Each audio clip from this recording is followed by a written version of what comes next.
Hi, everybody. Welcome. I am Aleeza Ben Shalom, your marriage-minded mentor for the evening.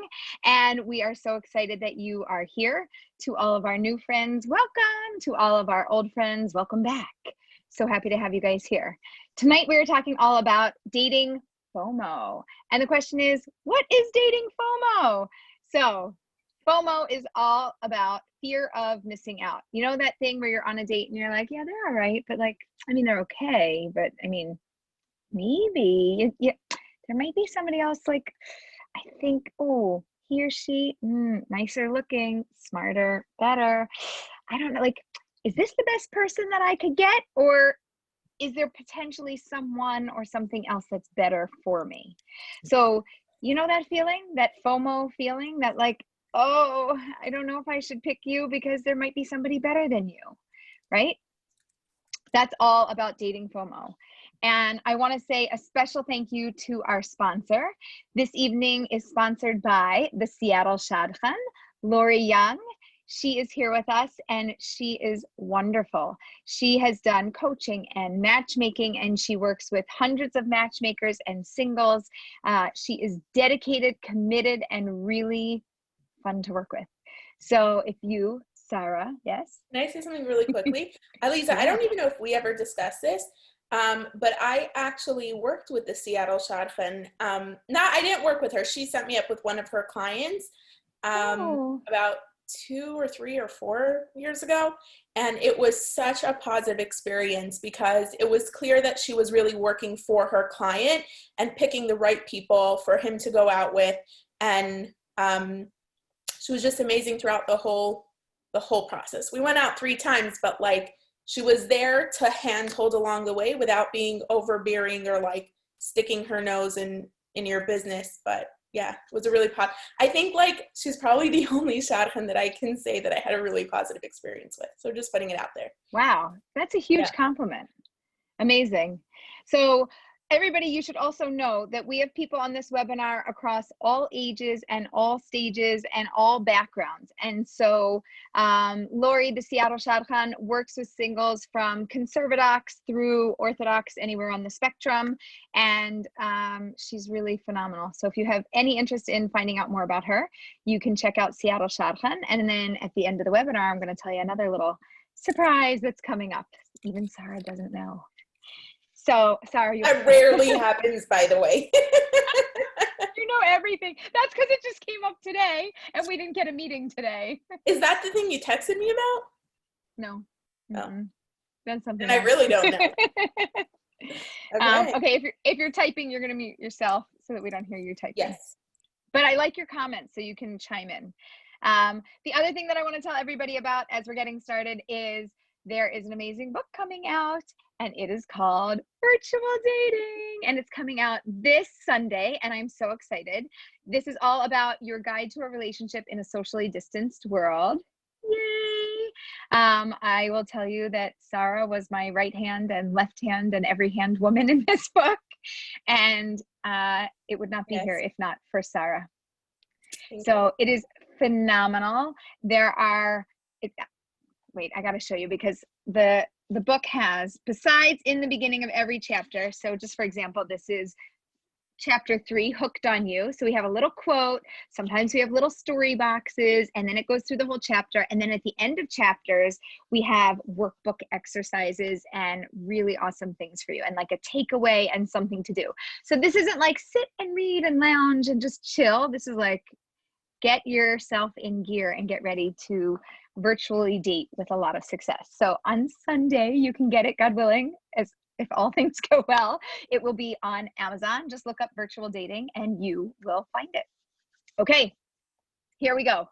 Dating FOMO. What to do when you're dating, but you're not sure if there is somebody better out there for you.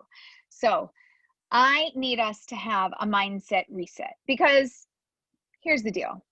If you're dating and you're trying to find somebody and you're searching and you find somebody and they're in front of you and they're good and you've got a nice person and there's something that works about it and you're like, it's good, Aleeza, it's good. I mean, I'm not sure if it's the one. We've gone out a couple of times and maybe there's something better. I like this part of them. I don't exactly like that part of them. I'm not sure about this. And really, I mean, I want this whole package thing here. So here's the challenge, and here's what I want to present to you. How often in your lifetime have you met this perfect person for you? How often have you seen like somebody that was really, really, really appropriate for you? So if you would have asked me this question before I got married, towards the end of my dating experience, after I had dated numerous people, I would have told you never. There was nobody that I ever met that I ever thought needed to be my husband until I met my husband. And everybody else was like, nope, nope, nope. It wasn't close. It wasn't it. There were things that I liked about people. There were things that I valued about people. But I never looked at somebody and really felt, oh, I really need or want this person to be my husband. This person is for me. And I dated wonderful people. It just wasn't a perfect match for me. It wasn't the right thing for me. So if I were to ask you this, how many people have you met that are really the right person for you? Have you met one person, two, three? How many people? Probably none, right? Or maybe one and it didn't work, or a broken engagement, or something happened. Yes, that happens. Other than that, now tell me, how many people have you met that were close to the right person, right? So for me, I'm telling you, there were 0 other people. Sarah, did you ever, I don't know if you want to share this with everybody, I'm asking, did you ever meet anybody other than your husband that was, that was close to being your person? Nobody. Nope. Right. So I didn't understand it until I met him. Like I didn't know that feeling that I was missing. Right. But it wasn't that you met somebody and you're like, oh, this could work, and I could see how this could happen, or I could, right. Okay. So dating FOMO is you're sitting there, you're on a date, you're face to face, you're enjoying each other's company, things are nice, and your mind starts wondering, and you're thinking about what if and somebody, and they could be, and whatever. And I'm going to say to you, really? Is there somebody better in the world? Have you met them yet? No, you didn't meet them yet. Okay. Do you think you'll meet them? I mean, you might. If this person isn't your soulmate, then yes, I think you will meet them. But is there somebody better than the person sitting in front of you? Well, if there's nobody better from your past, then the person in front of you might be the most appropriate person in that moment. Okay. So like, right. I want like brain squeeze. I want to like smush your brain a little, and I want to get you to think a different way. So assume that the most appropriate person for you is the one that's right in front of you right now. That's important. Okay. The most appropriate person for you is the one that's in front of you. Whether you choose to marry them or go on a second date with them or go on a 5th date with them, totally up to you. But the most appropriate person is the one in front of you. Why? Because nobody else is in front of you. You're not missing out on anything because nobody else said yes to you, because nobody else in this moment wants you. Only this person sitting in front of you has this potential to be with you. So I really want to kind of squash out everything else that's there, because everything else that's there is a lovely dream. It's a beautiful vision. It's a nice plan, but it's not a reality. The reality is I am sitting in front of somebody, and that is the person that I have the most potential with right now. And if I don't want to date them, I'm going to end it. And if I do want to date them, I'm going to continue. I'm already getting comments coming in from the chat box that I think are great. I don't want to throw you off, so I'm going to just mention a couple of them, and then you tell me if we're going to get to it later in the evening. But Nahama says, 0 other people were close. I thought they were close to being it when I met them, but then I met my husband and he blew everyone else out of the water. Someone says, I fell for someone once, but it proved not to work out. I've met about 5 people out of 16 years of dating who felt close. So I think in terms of thinking forward, obviously the person in front of you is the best person for you right now, like to consider without thinking FOMO terms of moving forward. But are you going to address it all? Like, what about when you thought that you were close, or what about the past? Like mystery in your history? Is that what you mean? Yes, Also? that. But even in terms of, are we going to get to that at all? Talking about, okay. Yeah, let's do it now. So in terms of people from your past, sometimes we've met people that we thought were the person or could have been the person, and either they said no at the time or you said no at the time, and it needs to be the right person and it needs to be the right time. So if it's the right person and the wrong time, then yeah, we are going to have to visit the past. I have a whole chapter all about mystery in your history, and it talks about what to do about things that used to exist, and we need to explore that. It could be that there's somebody from your past and it is the right person, but it wasn't, not only it wasn't the right time, but you weren't as evolved as you were back then, right? Like you were different. Totally. Right? You're now 2 years, 3 years, 5 years, 10 years later, you're somebody new, there's somebody new. And now all of a sudden you're like, oh, it does make sense. Oh, I missed it before, but maybe I didn't miss it. Maybe it just, we weren't who we needed to be in that moment. And now we are in this moment, the right people for each other. So yes, it could be that we need to look back, but when you're on a date, I'm going to talk about FOMO on a date. We need to focus on who's in front of us. If you're not on a date, and you're just in the middle of like thinking about things, yes, then I love looking back. That's one of my favorite exercises, you know. Awesome. And Aleeza, I'm just gonna say this real quickly because I know you're the one who's really on top of this, but we have people from all different backgrounds here. So someone just asked what a shadchan is. Shadchan is a matchmaker. Oh, because Seattle shadchan. So shadchan is a matchmaker in an official capacity. Right. It's is it Yiddish or Hebrew? Hebrew. Hebrew is shadchan. Mm-hmm. I don't know what the Yiddish. What's the yenta? From the word lishadech. Yenta is the Yiddish. Okay, great. Okay. So in terms of what are you missing out on, right? So I'm going to go through a few things and you guys can throw them in the chat as well. Sometimes you're thinking that there might be somebody better. Okay. So every time you have like, oh, well, what if there's somebody who's better? Or what if there's somebody who's prettier or more handsome? Or what if there's somebody who's nicer? Or what if there's somebody who's happier or healthier or whatever is going to come to your mind, whatever you have this fear of missing out on because it's not here. I'm going to ask you the same question in reverse, right? So you've got this person in front of you that you're dating and they're good. Maybe they're even great. We're just not sure if they're great for you. And you're sitting here thinking about what if somebody else is, right? So I want to flip it onto you. So what if somebody isn't better? What if somebody else is bitter? What if somebody else isn't prettier or more handsome? What if somebody's a little bit uglier? What if somebody isn't nicer? What if they're meaner? What if somebody isn't happier? They're sadder. Like, yeah. Oh, what if? When we think about what if, FOMO is like, what if? And then you're like, boom, Shazam, and you're popping out like amazing things. What if there's another human being who's just so awesome that wows me and knocks my socks off? And I'm going to say, yeah, but what if they're not? What if they're kind of like, What if you're running away from where you're at to chase after something that is not so fantastic? So what I want you to do with FOMO is to balance the scales. When you are having FOMO, you could think about what if positive, what if great, what if amazing. I also need you to jump on board with what if ew, what if yuck, what if not for me, okay? FOMO is coming in. It is your thinking, it is your feelings, it is your desires. It's all of these things wrapped in one that's directing your attention away from your present moment. And it's taking you into a virtual world, which we've been living in for a while, but we're taking you into the imaginary world of what if. And what our minds start to do is pretty incredible. I was working with a client once, and he would always look over and he would be like, well, I mean, she looks pretty happy, don't you think? I mean, she looks a little happier than my date looks right now. You know, I was like, yeah, did you see her 10 minutes ago? She was crying in the bathroom. Like, you don't know what's going on in somebody's life. Oh, and she looks like so much fun, or he looks so great.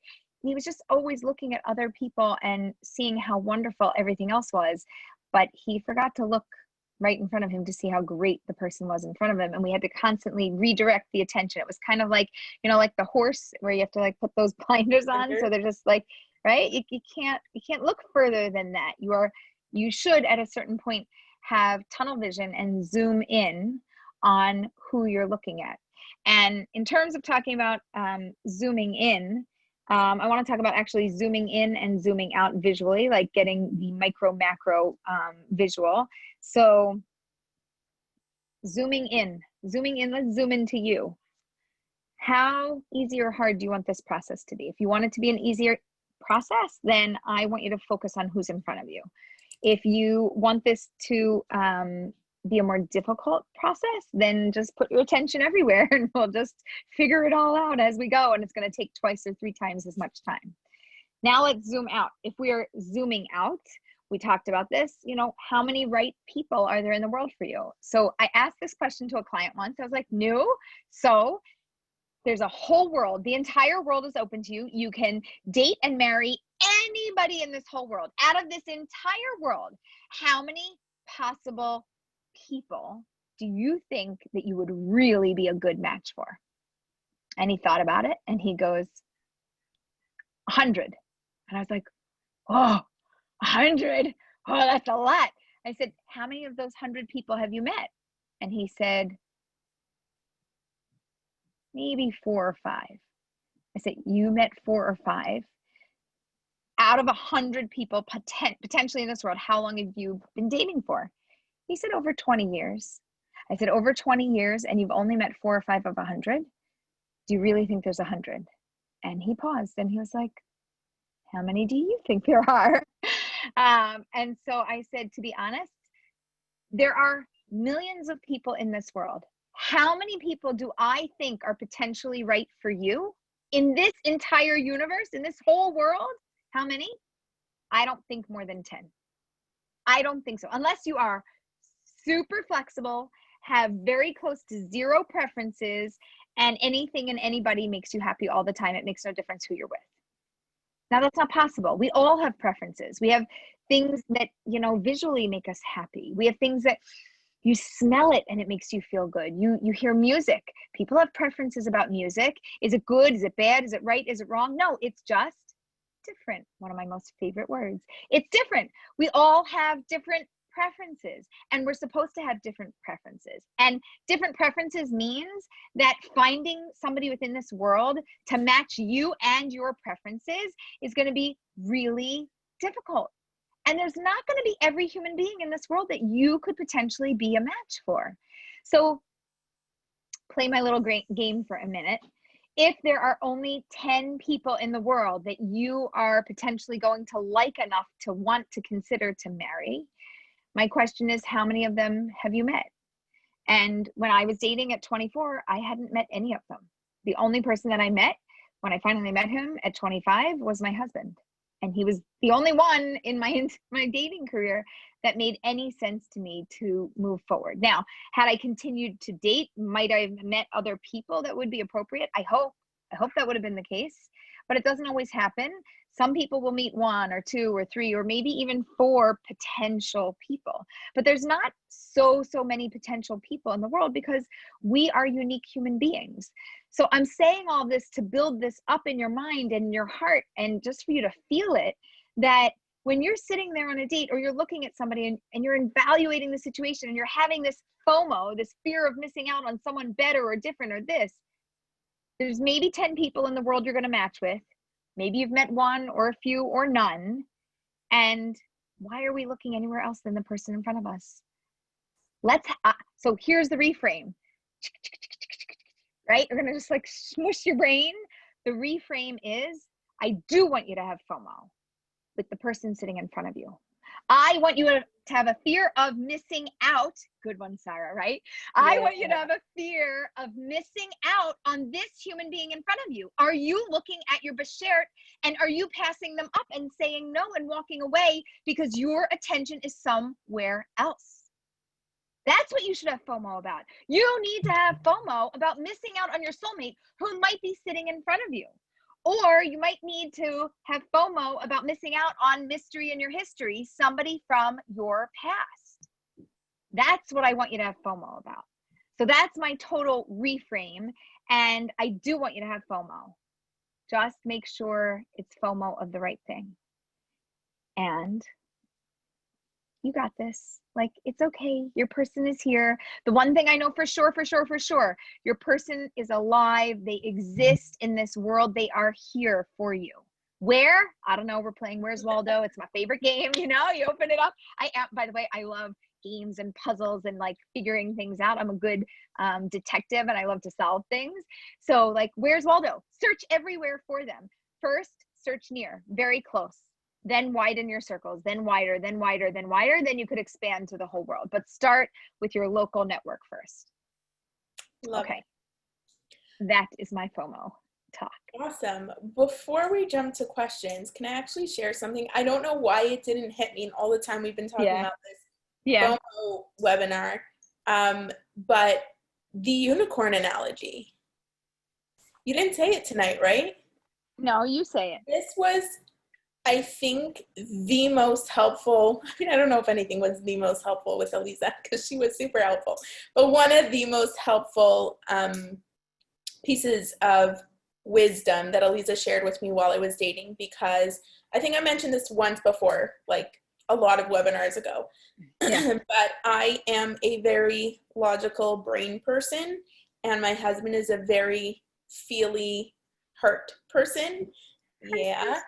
And it was really challenging for me to consider that could potentially be my husband. I was the kind of person when I was dating, intellectual was top of the list. And like every conversation with me, like I was attracted to guys first intellectually. If we had a great intellectually stimulating conversation at a high level, great. Then the rest of the stuff came. And with him, it was just this really, really, really different connection. It was an emotional connection. And I really struggled with that. And I remember, and Aleeza kept saying to me, like, okay, in the past, who have you felt this with? And I'm like, nobody. Okay. So, but then I would say, okay, but what if we take him and this other guy I dated? Could I potentially I need the heart of this guy and I need the brains of this guy and let's smush them together. And I always told you, because I remember this conversation. Okay, you go. And I remember Aleeza saying to me, like, do unicorns exist? Like, do unicorns exist? Like, they could. I mean, they could exist. Has anyone ever seen one? No. But does that mean they don't exist? No, they could exist. But like, we know that a horse exists, and we know that, what did you tell me, an ibex maybe exists, but like, have you ever seen the two of them merged into one? No, but could it? Like, maybe, but how long are you willing to wait to potentially maybe find this unicorn that no one's ever seen exist? And I was like, that's good. That's really good.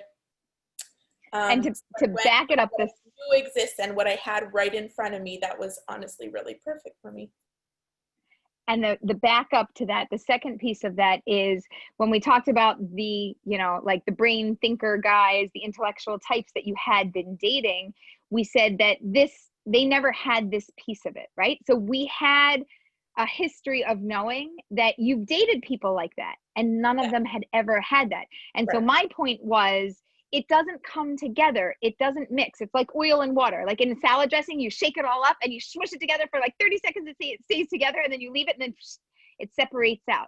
So like these two things don't mix, right? So you either get somebody that strongly has this, or they have this other heart side and it doesn't come with this. Like they don't mix as well. It's not the same thing. And maybe it does exist. Maybe it's not a unicorn. Maybe there are people that have it, but you also happen to really like that side and you never had that feeling with anybody who you were attracted to the brains, but not by your heart. And here you're attracted by your heart and you found the intellectual stimulation, and it was just a different type of dating experience. I totally didn't think of this until this moment, but about 3 years ago, I got a text from you out of the blue and it said, I know why you're still single. And I was like, okay. Do tell. And she's like, what did they say? You said you need someone with a high IQ and a high EQ and they don't come together. And I was like, right.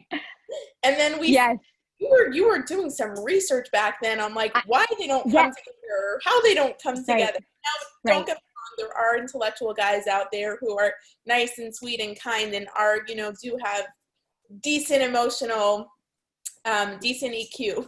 Not saying they don't exist, but it's how they connect.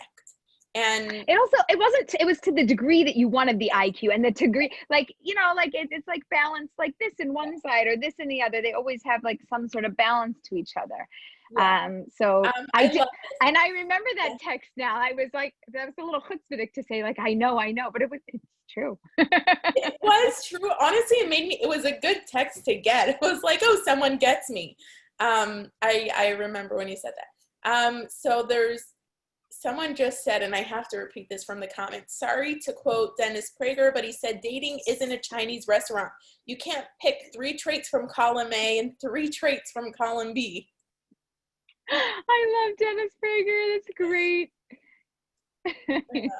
Yeah. He's so sharp, straightforward. He's on his game. Yeah. All right. Should we jump to the questions? Yes, please. Okay, let's do it. Okay, so this is the portion of the webinar where we jump to the Q&A. These are questions from the audience who is live and here with us, typing them in. And I've never heard these questions before. So here we go. Oh yeah, and I forgot to go through and highlight. Sorry. That's okay. That's okay. I'm really tall and the person I'm dating is considerably shorter. What if everything is going smoothly, but I can't shake the fact of the height difference? I can't help but think that there's someone taller out there that also might check the good boxes as well. Unicorn. How long you willing to wait? You know, can they put on, you know, I've heard of, platform shoes or lifts. By the way, men, shoes. Male or female, men I've seen in their shoes, they've told me they buy these lifts. They sent me on Amazon, like the little special lift shoe. It gives them 2 inches. No, a client of mine, he did it. And I saw him, you know, before, and then I saw him again at an event, and he goes, you notice anything different? And I was like, you got taller. What'd you do? And he's like, check it out. I got lifts. Yeah. Yeah, that's like, amazing. Yeah. Even I have to tell you, my son has been wearing these boots, you know, like Columbia or whatever boots, and they give you like 2 inches. And the other day I gave him a hug and I was like, you're so tall. He's like, Ema, it's the boots. That is so funny. I was like, oh, right, the boots. Yeah. So I have to tell you, if everything else, if all these other boxes are checked and the height thing is bothering you, besides the height thing, what else? I mean, really, you got to get over this. I need you to get over this. This person in front of you is a phenomenal human being, and the height thing is like not perfect.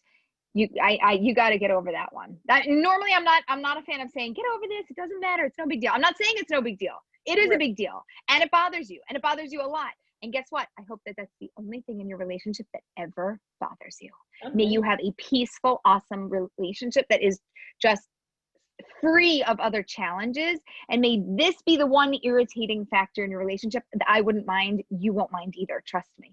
If you have something really good, please don't pass it up. It is so hard to find on the inside, and everything else that's matching, it's really hard to find that. And I'm assuming you like their face. You just don't like that it's a few inches lower. So like just sit down at the table more often. Don't stand next to them. Don't go for walks. Don't do standing activities. Do things that, you know, could be successful for you, but please consider sticking with them, please. And write to me when you get engaged. It's so funny because this is something that came with I think you literally just said this, but that came with the unicorn analogy that you gave me, and I use it in like all areas of my life.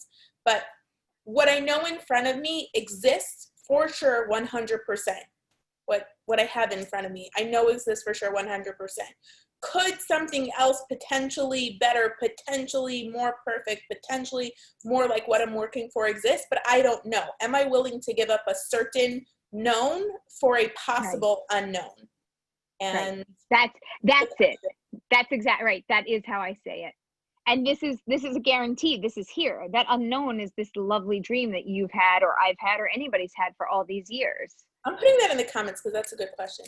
Am I willing to give up? Copy and paste it and ask yourself when you're dating. I'll type it in a second. I'll ask you the next question. What happens when you find the right person and you freeze? How do you recover? Your heart and chemistry says yes, but your head says no. Family background, culture, language, religiosity is different, and the clock is ticking. And I just got married to that same human being. I was going to say, this isn't even a question for me. Sarah married exactly what you just described. And I have to tell you, it was a longer dating process, and we really went through it. Hey, culturally, do you think this is going to work? Hey, I don't like this, that, all these things are so different, but yet there's something that is so the same. And there's also something else that was there, which was you had a feeling of things just being so comfortable and so emotionally taken care of. And it was like, are you willing to pass that up because all these other externals are different? And in general, I'm not a huge fan of gigantic differences between people. Like it could cause, you know, At least that's the biggest proponent of marriage is hard enough as it is, go for similar, not for different. And the entire time I was dating, I'm like, Aleeza, but this is not what you preach. This is not what you preach. And sometimes it just works. And I can tell you, there's always an exception to the rule. And you were the exception to the rule. And we literally didn't talk for the first 2 to 3 months. Google Translate was a really important third wheel in our relationship. I remember the first time we got together on a Shabbos, it was a month and a half into us seeing each other. And I was like, and no Google Translate. No Google Translate. I don't know how this is going to go over. And we ended up talking for hours. And then I was like, oh, we can do this. We can talk to each other. Like we can talk to each other. And yeah, culture, family background, language, religiosity, all different. Still stuff that we're working on and trying to figure out. But if it's the right person, it's just the right person. Right. It happens to be when there's these other things that work and feel good and there's a connection, then it just happens to work out. So someone wants to know how we dated for a long time without talking. So let me clarify. No, they did talk. They had Google Translate and first of all, we had Google Translate a lot. Second of all, I understood most of what he said, so I listened a lot and I didn't talk so much. Which is unusual. You're a talker. He spoke for the first 2 months and I listened for the first 2 months, and I understood like 75% of what he said with Google Translate.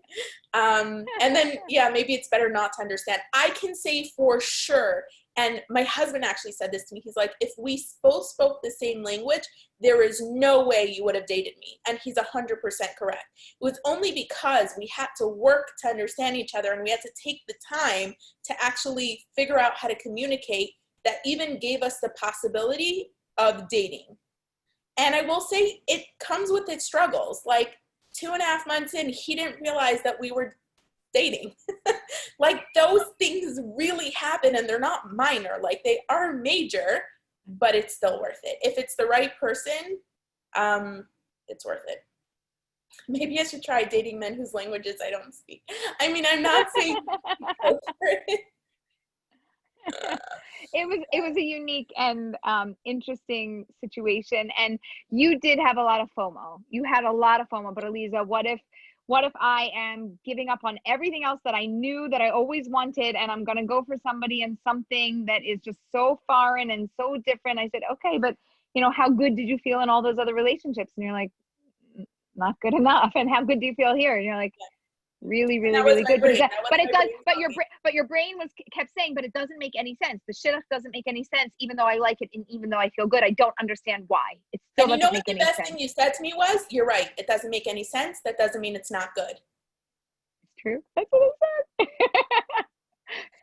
Yeah.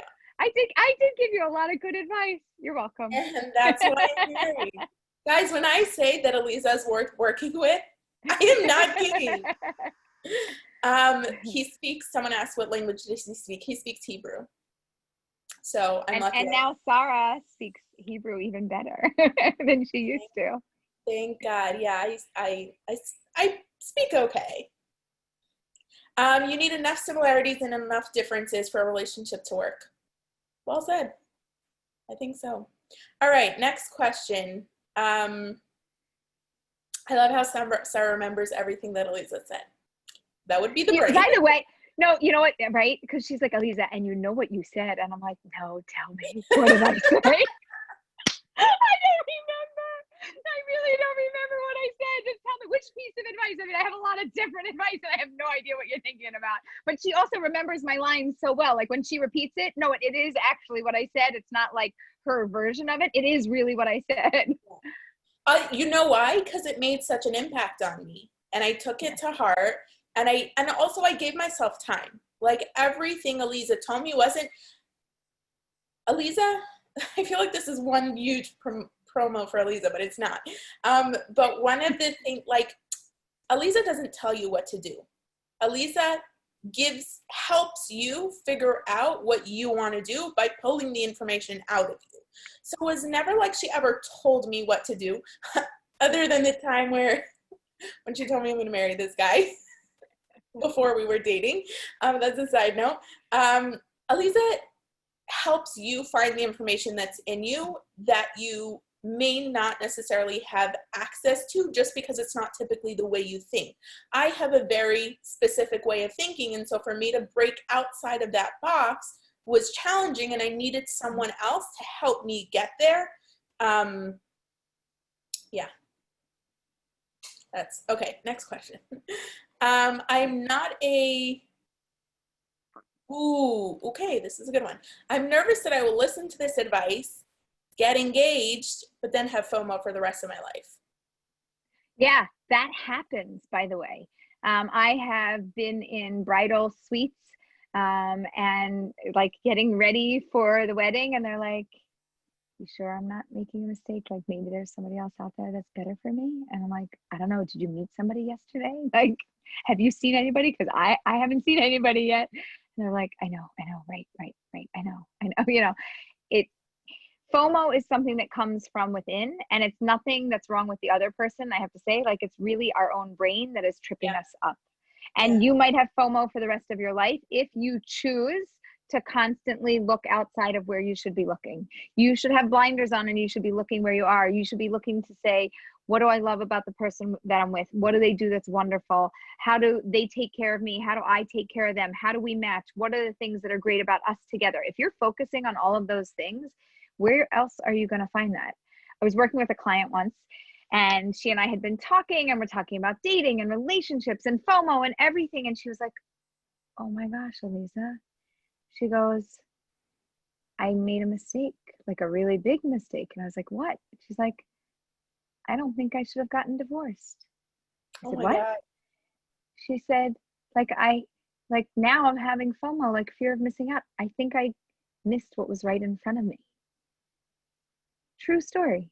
Now she did, thank God, she did get remarried and she did find somebody lovely and wonderful, but she had that moment of, I was so busy having FOMO then that later on she could look back and have FOMO that she missed out on what she actually had. Okay? Wow.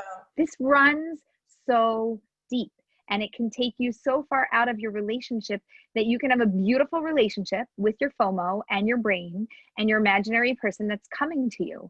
But when you're in a relationship with a human being, I expect you to have good times. Yay! We go up on the roller coaster and you're like, wee, this is great, right? And I expect you to go down. Ah! And I expect you to sometimes crash and burn and go, I expect it to be awful sometimes too.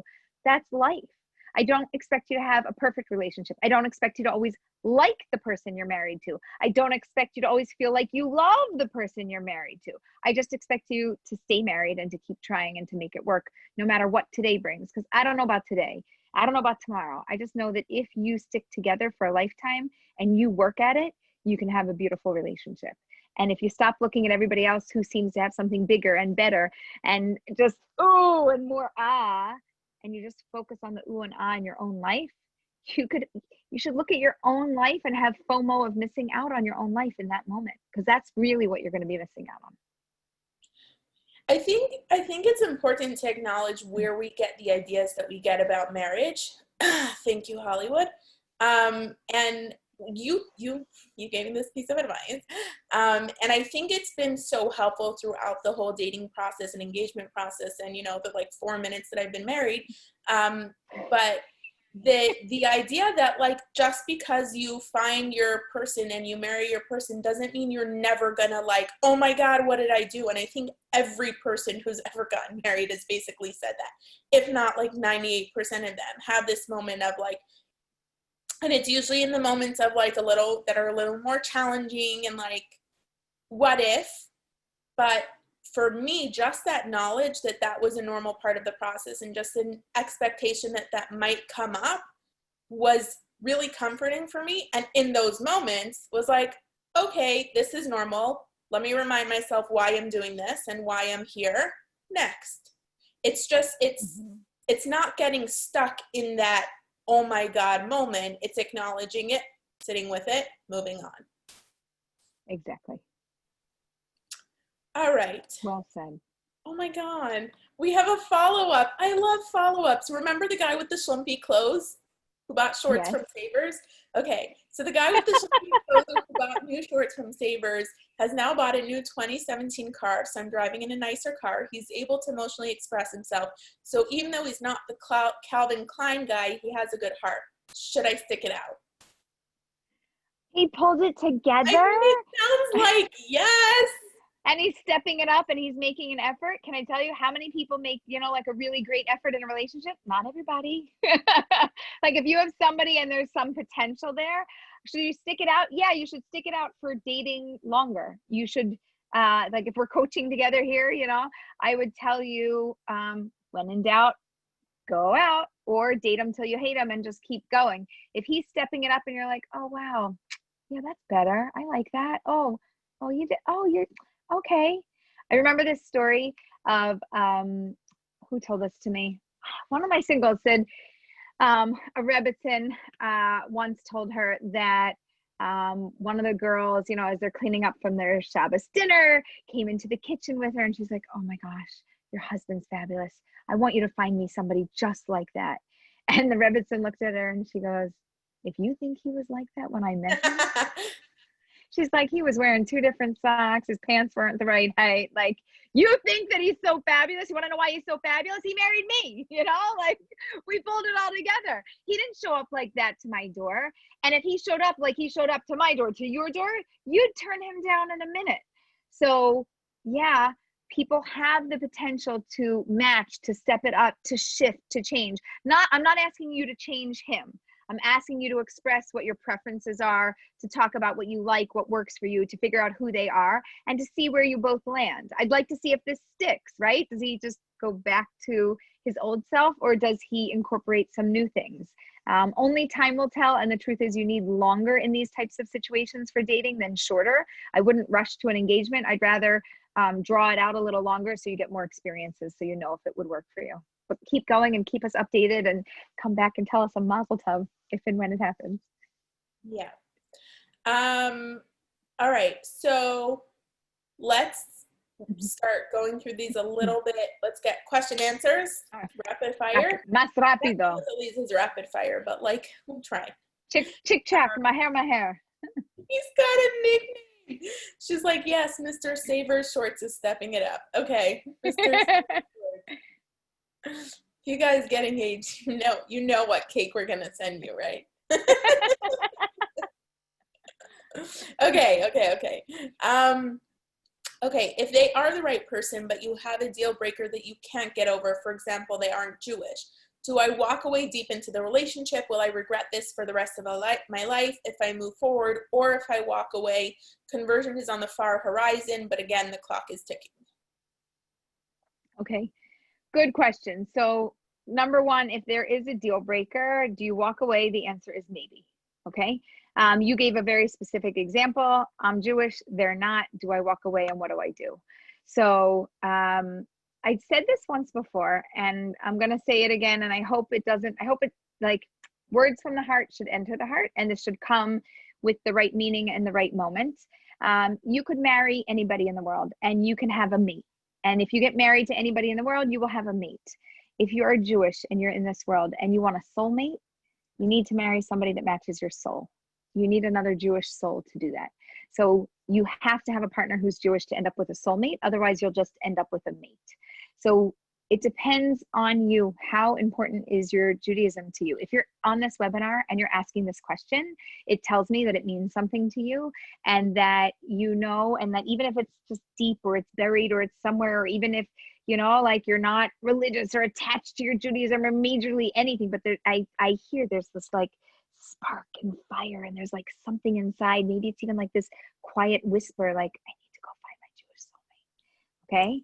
So if you want to, you know, in Judaism, we do believe in conversion. We don't seek it out. We don't push people to do that. We're not like, hey, come join the tribe.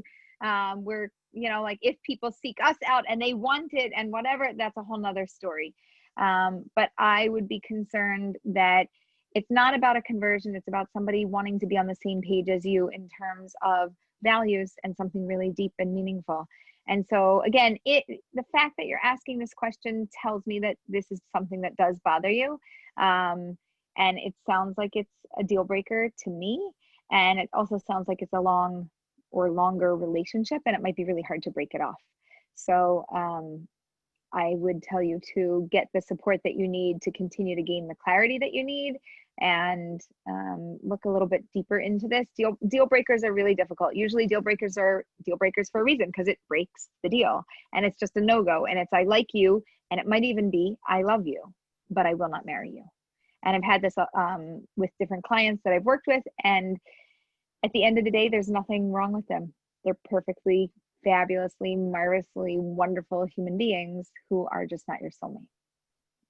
Aleeza, this reminds me of your clarity program, where we talk about, when we were designing the program, you were talking about what's the steps, what comes first, what comes second. And we spoke about the fact that the deal breaker is something that has to kind of be addressed before this is what I like about the person, because the deal breaker is gonna always be, the potential deal breaker is gonna always be the potential deal breaker.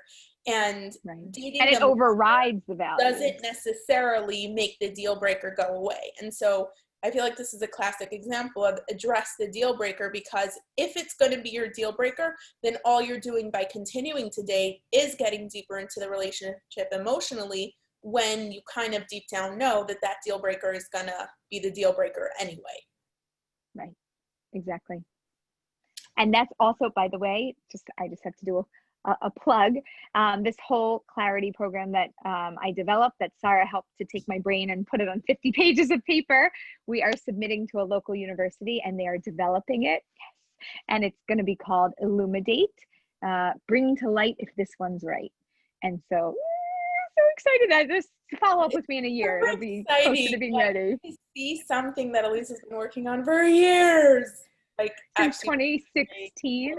Since 2016.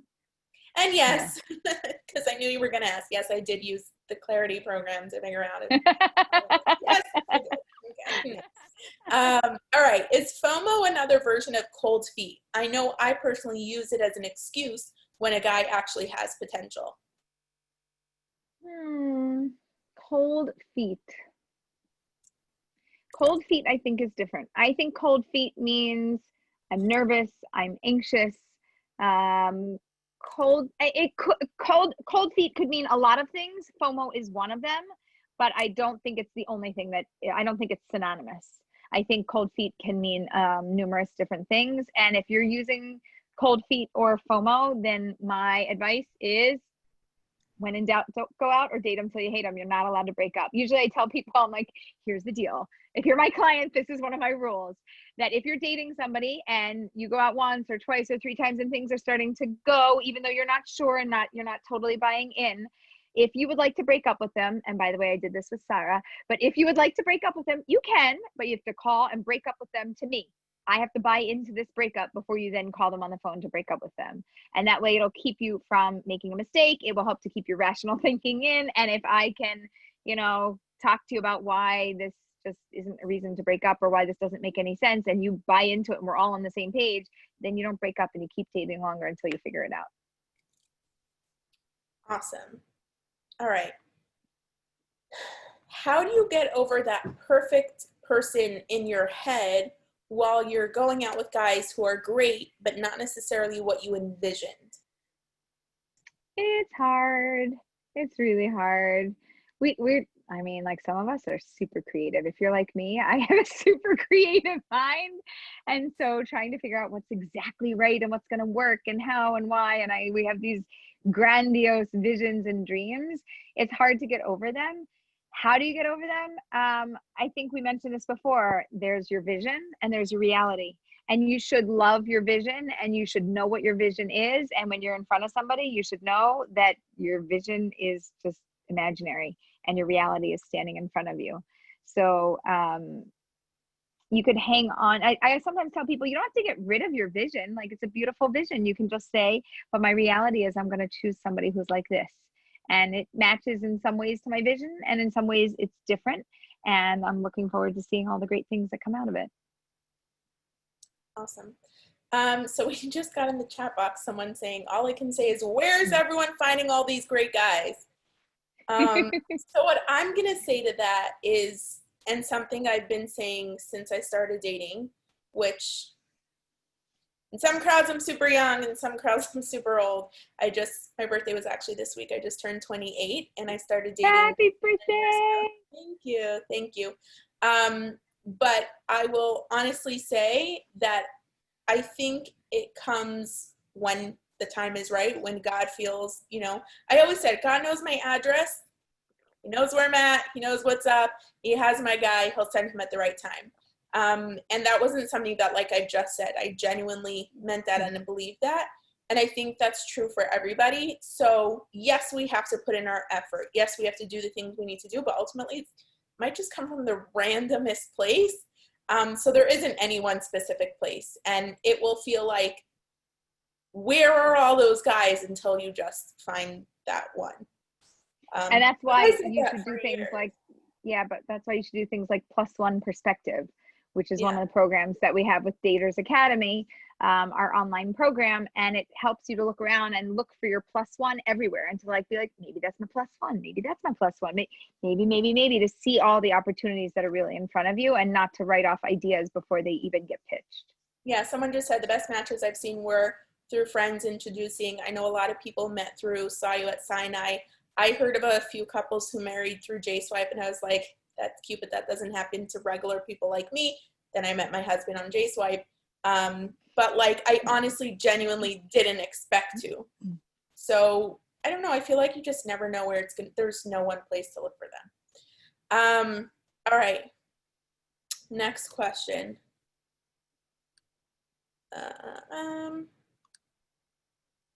Give me 1 second. Are there ever times where we should look elsewhere? When you're dating somebody and you should look somewhere else, kind of peek out somewhere else? Off the top of my head, I cannot think of a time where I would want you to look somewhere else.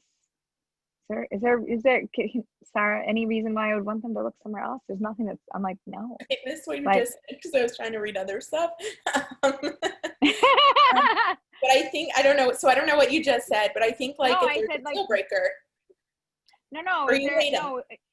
Are you looking anywhere else? Like, you're dating somebody. Is there ever a time to have, FOMO, or to be looking somewhere else? No, right? I don't have I ever said I said, if there's a deal breaker, but then it's not a FOMO thing. It's just not for you. If you date until but that's not looking somewhere else. This is asking about looking somewhere else. No, I guess not. No, there's never a time I want you to look somewhere else. At least not today. I might change my answer tomorrow. But for today, I don't think there's any reason to look anywhere else. Awesome. All right.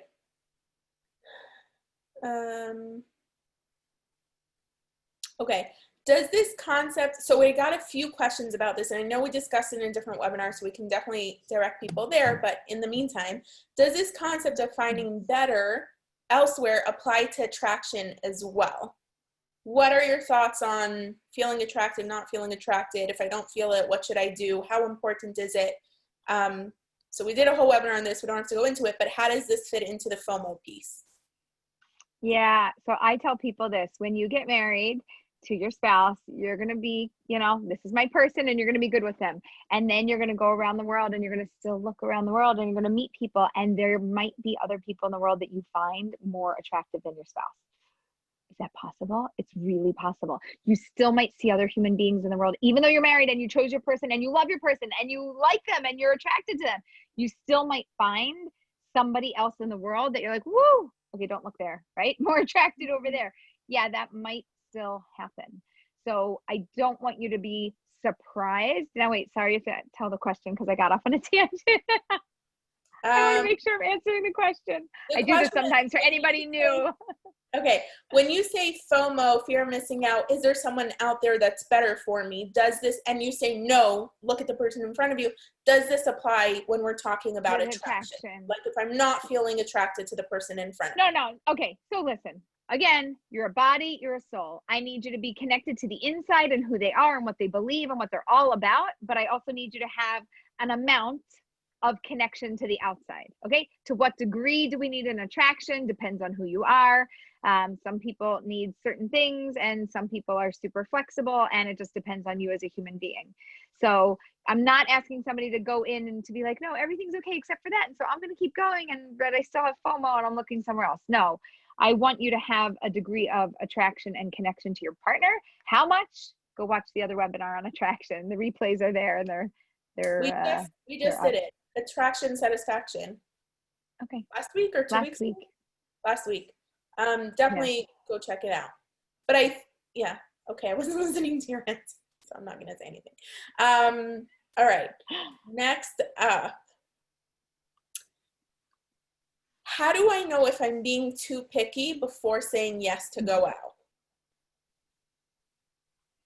That's not a FOMO question, but it is a FOMO question because I'm being too picky and I like have fear of missing out on something else. So I don't want to say yes to this. Okay, I just went through this with a client actually today, and we were talking about, I like what's here.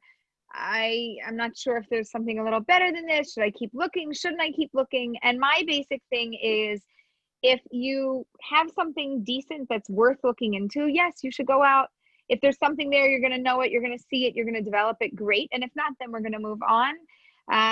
But I don't want you to just look and to be like, well, maybe there's something better next, maybe better, but maybe better. And then like you just pass up 5 great people for what? For the maybe better. There is no maybe better. There's 5 things in front of you just said no to. So there has to be enough things though that are similar, alike, you're drawn to. They're like, there's got to be something there, but it's okay if there's something that's not there. Like, ooh, I really like the picture, but I'm not sure about the background. Or, ooh, I really like the background and all the information, but I'm not sure about the picture. I'm trying to work it out. You could still go out to figure that piece of it out. Awesome. Okay. I think we probably addressed this in different words, but I'm going to ask the question anyway. I get confused about whether to continue dating a nice guy, although something bothers me, or if I will find a boy that checks all the boxes. You are going to find your person, and something about your person is going to bother you. The question is, do you want it to be this thing that bothers you, or do you want it to be that thing that bothers you? So if it's a deal breaker, then it doesn't bother you, it breaks the deal. If it's bothersome, then we want to know, can you handle it? Can you deal with it? Is this like, you're going to get something. You're not going to get somebody that you're not bothered by. You're a human being. You're not an angel. I'm not an angel either. So you're not always going to love the human being you're with.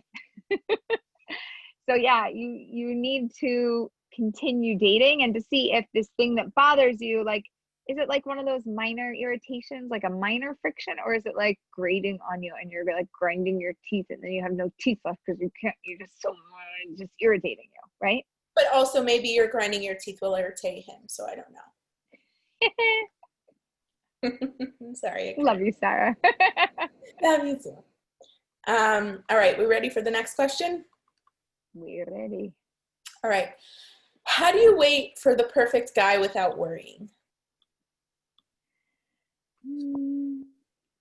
Is this a FOMO question also? But I'll answer it. How do you wait without worrying? Okay, for gratitude. You gotta have an attitude of gratitude. Just look in your life. Grateful for a house, grateful to have a family, a job, good friends, good community, anything. I don't know, grateful because this plant looks nice. I don't know, anything, whatever you're grateful for, right? You have to have gratitude. You have to be a grateful human being so that you can withstand this time of waiting. And you also have to redirect your focus so that you're not just an anxious mess. The other thing is your person exists. I'm going to say it again. They are here. They are living. They are breathing. They are on this earth. And I'm thinking that they're probably looking for you also. So you just need to keep going through the process. It's just what it is. This is dating. I tell people all the time, if this wasn't a difficult process, I wouldn't have this job. I'd be doing something else. Oh my God, Lori just posted something in the chat, and I don't know how you don't know about this. And I thought she posted it to everyone, and she didn't. So I'm just going to copy and paste your comment, Lori, to everyone. That's from Lori. Invite you all to www.dailygratitudetehillim.com. So obviously I went and checked it out this second. And everyone, like you basically say a chapter of Tehillim, a chapter of Psalms. Thank you. For like just what our group dedicates one Psalm a day to acknowledging the good that Hashem does for us. We thank him for the blessings he bestows upon us. Oh my God, Aleeza, this is you in a website that you didn't create. You'll send me the link so I can look at it. Psalm every day. All right, you guys should all check it out. Aleeza's going to check it out later. Thank you, Lori. Lori is our webinar sponsor with Seattle Shadchan. Thank you for sending such goodness. All right. Okay. I like this one. Any tips to stay? You like everyone. Yeah, go ahead. Any tips? But Aleeza, if we had a webinar where I didn't say that, it wouldn't be complete. It wouldn't be our webinar anymore. Yeah. So for those that are struggling with FOMO while dating, any tips to stay present? Okay. So, hold on. I felt like I wrote something down. That's the computer. Oh, I had something down that I think I didn't say yet that I was gonna say, but we jumped elsewhere. So I think I'm gonna say it now. Tips for staying present. As soon as my computer pops on. Here we go. Go to the next question. Yeah, no. So the tips for staying present are to identify what are your rational and irrational thoughts that are happening. Okay, so to stay present when your thoughts are jumping, I just want you to identify, is this like a rational thought? Is this just one of my irrational thoughts, or one of those thoughts that are just like, playing, la la la la, and disappearing into never never land, and like drawing me away from my present moment. So a way to tap back into the moment is to see where your thinking is going and jumping. I would also ask yourself, does this thinking make me feel better or worse? If it does not make you feel better, then stop thinking it. Work on letting, like, a thought comes into your head. You can't stop thinking. If you are living and breathing and you're functioning and your brain is functioning, you will be thinking, because that's the way that our brains work. We cannot stop our brain from thinking, but what we can do is to stop ourselves from recycling our thinking. So what I want you to ask yourself is this helping me? When I think this, do I feel more calm? Do I feel at ease? Do I feel at peace? Do I feel confident? Do I feel excited to find my soulmate? Am I motivated? Okay, if the answer is no, next. Let's move on to the new thought. Marie Kondo, who taught us all about, like, you look around the room and you're like, does this bring me joy? Right? So I want to know, does this thought lift me up? Does this thought make me happy? No? Bye. I don't need you. Thank you. Thank you for traveling through my brain. Have a nice day. And you might have these thoughts that travel through your brain 50 times a day, but if you let them pass, a new thought will come. I actually learned this whole amazing technique from the 3 principles. If anybody's heard about the 3 principles and Sydney Banks, I did a whole workshop for several days, and it just transformed my life. It was phenomenal. Also, if anybody knows Aviva Barnett, she does workshops and different things on this type of, maybe we should bring her in and we should do a webinar with her. Okay. I'm down. On the to-do list. Remind us. Is Carly on this webinar? Yeah, I saw her. Yes, she is. All right. So another good question. What if you're seeing someone, but there are other options presenting themselves, or Shadchanim want to set you up, so you know there are others to consider? Is the person in front of you still the most appropriate?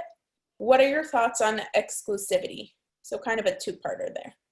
Yeah, my thoughts on exclusivity are, if you're dating somebody, you're dating them. There's certain exceptions to the rule, But in general, the most important person is the person that's in front of you. If you are getting all these other suggestions and things are coming in and you're like, oh, this is better, and oh, this is better, and oh, this is better. Have you ever actually stopped dating somebody to go date somebody better? Yeah, they're usually not better, are they? Sometimes they're worse, aren't they? Yeah, and then you go to the next one and you're like, they're going to be better, and they're not better. And then you're wondering why you stopped dating that person, right? So yes, you should hyper focus on the person that you're with. They are the most important person, the most relevant person, and they're the person that said yes to showing up and seeing you. Everybody else is just a thought and they're just a distraction, and I would not be hyper focusing on that. I like to tell people I'm busy, I'm not available, check back in with me later. If somebody sends you something like, hey, are you free? I want you to take a look at this. Zoop, don't look at it. Don't make your brain crazy. Why do that to yourself? It hurts your heart, it hurts your brain, it doesn't make you feel good. Just hyper focus on who you're with. That's it. It is the most important person is the one in front of you. I could not agree more. I remember, like, I used to be like, it's not a big deal. Let me just take the name down, and then I'd Google him, and then be like, oh, but maybe he has this, and he is this that the guy I'm dating doesn't have. And then it just got to the point where I just, instead of asking for the name of the person, I would just write down the person who suggested it. I would write down their name and say, if this doesn't work out, I'll get back to you. And it happened a few times, and the guys weren't better.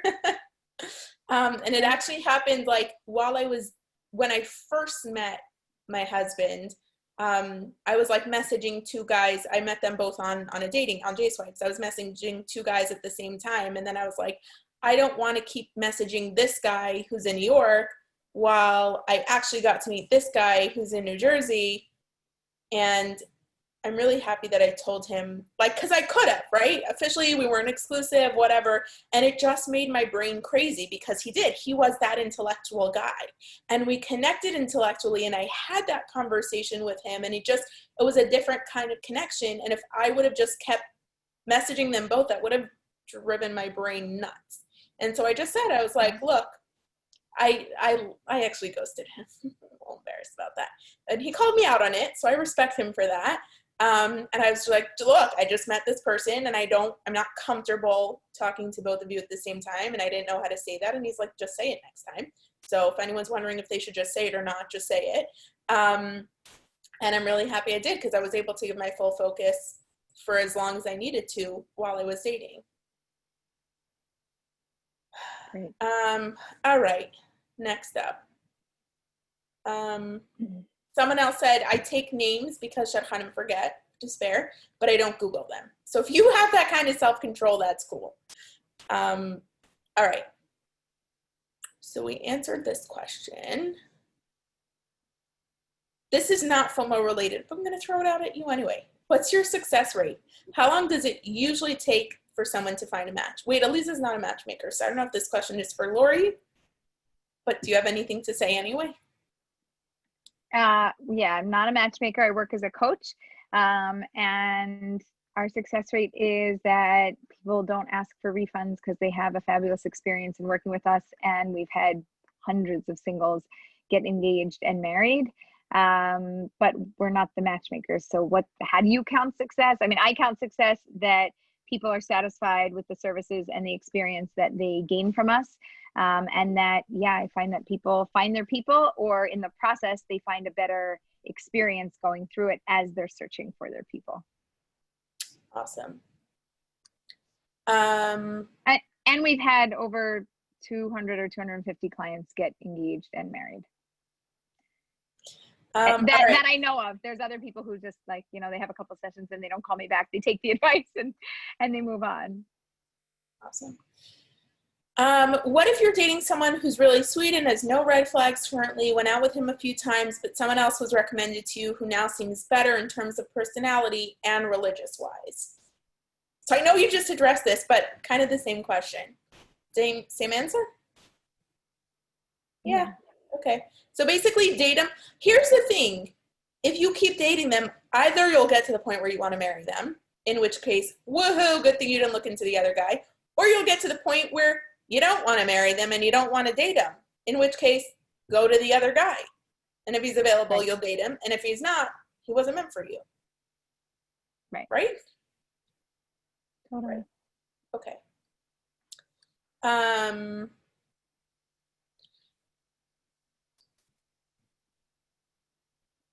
just give me a moment. What if you have 5 resumes in front of you, 5 dating profiles in front of you, and none look interesting? Where do you start? When I have uninteresting profiles in front of me, it's hard to pick one and not wait for a better one coming. So don't. You're saying don't. Don't pick one you're not No, I want you to be interested in the person you're dating. So sometimes people, by the way, they'll date 2 different people when we were talking about that before. And they're like, I don't know if this one's better or this one's better. I'm like, neither. I just had this with a client. I was like, I don't like any of our options. Could you please give me new options? Neither person, they're like, what do you think about this? I'm like, not interested. What do you think about this? Also not interested. They're like, well, what do you want? I was like, I want more options. These are not okay for you. So yeah, if you get suggestions that aren't appropriate for you or you don't think are a match, no problem. Move on. Get a few new suggestions. Like, I'm not saying to toss away something good. I'm just saying if you look at them and you're like, not for me.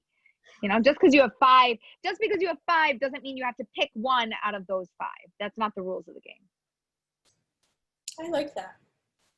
I feel like so many, I'm going to say us. It's not really us anymore, but I feel like I was single for long enough to say us. But like so often you want to be dating. It feels good to be wanted, and it feels good to go on a date, and it feels good to feel like you're doing something to actively move towards marriage. And so it feels good to do that. But sometimes the thing that you need to do is just not do anything. Yeah. Hold on. Hang on. In my first book, which is Get Real, Get Married. Okay. I don't remember wait, I'm going to look to see which chapter it is, but I talk about going out, like taking yourself out on a date, and don't just go out. Where is it? I'm not going to find it super fast, but I talk about, I would rather you just go out on a date with yourself. Don't just go out with somebody because you're bored, because you feel like being with somebody, you want to go on a date. Go out with a friend, go out with yourself, go out with a family member, do something with somebody, but don't date somebody just for the sake of dating. That doesn't work for me at all. Not my philosophy. Awesome. Okay. But also let's acknowledge that sometimes that happens, and sometimes people work with a few different people at the same time, especially with online dating where there's no commitment. So how do you know if the guy is just playing you, or that they are exclusively dating or chatting or whatever it is? Like if you're on the other end of it, how do you feel that out? Yeah, you don't necessarily know what somebody's intentions are until you get a little bit closer with them. So you have to date for long enough.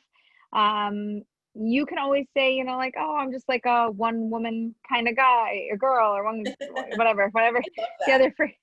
Right, like and see where if they're like, oh yeah, me too, or if like, oh yeah, that's good, that's nice. You're like, oh, you're one of those, you know. So you can figure it out. You could hint. You could be one of those people that are super direct, and you're like, look, I only date one person at a time. How about you? You know, you could ask them. Maybe they'll tell you. You don't really know who somebody is and what they're all about until you get to know them for a little bit longer. So you have to have a little bit of a thick skin to be able to stick through the process. Awesome. I feel like there's a good question here, and I'm not sure if I like read it 3 times, but I need to say it out loud. So I'm going to say it out loud. If you get it, great. If not, the asker will clarify, we'll just move on to the next question. How do you feel about the idea of heart of hearts? So I don't know if this is like an idea that you're bringing, because the hearts are capitalized, to make a healthy decision, particularly about, is this the right person to marry? We seem to have a more superficial heart with desires that fluctuate, and that heart may also have the FOMO fears. Do I ultimately need to ask myself, is my heart of heart saying this is right, even though my superficial heart flutters around and has thoughts about all the other people that might be out there? I like that. Yeah. Now that I said it out loud, that makes sense. Yeah. I agree with that. I think it's very hard to follow that, and you have to really get very quiet to go within to actually listen to your heart of hearts and figure it out. But yes. All right. That's a yes. Okay. I think most of the rest of these questions are not specifically related to FOMO stuff. Great. Yeah, so we're gonna talk a little bit. Okay, so we are gonna kind of like wind down, and first of all, I want to say thank you again. Oh, Sarah. We do one last question. Yes, please. All right, awesome. And then just for everyone else who asked questions that we didn't get to, most of the questions that we didn't get to are on our other webinars. So definitely go check them out. Carly will drop the link. Carly will drop the link. Carly, it's a new link. It is marriagemindedmentor.com/webinars. Highly recommend you check them out. This guy came for me a couple years ago and I told him no 3 times. I felt like it was not the right time. We've been on and off for a few times. I really feel like he's the one, but I feel like he's keeping me on hold to find someone better. I'm still interested, but I don't want to be put on hold. I'm still open to date someone else, but this relationship is differently unique in a good way. Any advice? I'm confused. Are you dating? Are they dating? It sounds like they've dated on and off, and she feels like there is potential here for marriage, and he likes her, but she feels like he's just keeping her on hold while he looks for someone else, someone better. You didn't answer my question. Are they dating? Are you dating right now? Quickly answer the question. Are you dating right now?